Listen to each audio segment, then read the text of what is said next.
ಎರಡನೇ ದಿನಕ್ಕೆ ಕಾಲಿಟ್ಟಿದೆ ಇದೀಗ ಲಾರಿ ಮಾಲೀಕರ ಮುಷ್ಕರ. ಬೇಡಿಕೆ ಈಡೇರದ ಹಿನ್ನೆಲೆಯಲ್ಲಿ ಲಾರಿ ಮುಷ್ಕರವನ್ನ ಕಂಟಿನ್ಯೂ ಮಾಡಲಾಗ್ತಾ ಇದೆ. ಇವತ್ತು ಸಹ ಸ್ತಬ್ಧವಾಗಲಿದೆ 7 ಲಕ್ಷಕ್ಕೂ ಅಧಿಕ ಲಾರಿಗಳು.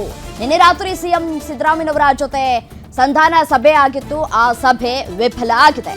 ಸಿಎಂರಿಂದಲೂ ಬೇಡಿಕೆ ಈಡೇರುವ ಭರವಸೆ ಸಿಗದ ಹಿನ್ನೆಲೆಯಲ್ಲಿ ಮುಷ್ಕರವನ್ನ ಮುಂದುವರಿಸೋದಕ್ಕೆ ಲಾರಿ ಮಾಲೀಕರು ನಿರ್ಧಾರವನ್ನ ಕೈಗೊಂಡಿದ್ದಾರೆ. ಇವತ್ತು ಸಹ ಸ್ತಬ್ಧ ಆಗಲಿಕ್ಕಿದೆ 7 ಲಕ್ಷಕ್ಕೂ ಅಧಿಕ ಲಾರಿಗಳು. ಮುಖ್ಯಮಂತ್ರಿಗಳ ಜೊತೆಗಿನ ಸಂಧಾನ ಸಭೆ ವಿಫಲ ಆಗಿದೆ. ಲಾರಿ ಮಾಲೀಕರ ಸಂಘದ ಬೇಡಿಕೆಗಳ ಬಗ್ಗೆ ಸರ್ಕಾರಕ್ಕೆ ಅರಿವಿದೆ. ಸರ್ಕಾರ ಬಡವರ ಪರವಾಗಿದೆ, ನಿಮ್ಮೊಂದಿಗೆ ನಾವಿದ್ದೇವೆ, ಸಹಕಾರ ನೀಡಿ ಅಂತ ಹೇಳಿ ಸಿಎಂ ಮನವಿ ಮಾಡಿಕೊಂಡಿದ್ದಾರೆ. ಆದರೆ ಇಲ್ಲ, ನಮ್ಮ ಬೇಡಿಕೆ ಈಡೇರಿಸಿ ಅಂತ ಅವರು ಸಿಎಂ ಸಿದ್ದರಾಮಯ್ಯನವರ ಮುಂದೆ ಅವರ ಬೇಡಿಕೆಯನ್ನು ಇಟ್ಟಿದ್ದಾರೆ. ಆದರೆ ಈ ಒಂದು ಸಭೆ ವಿಫಲವಾಗಿದೆ.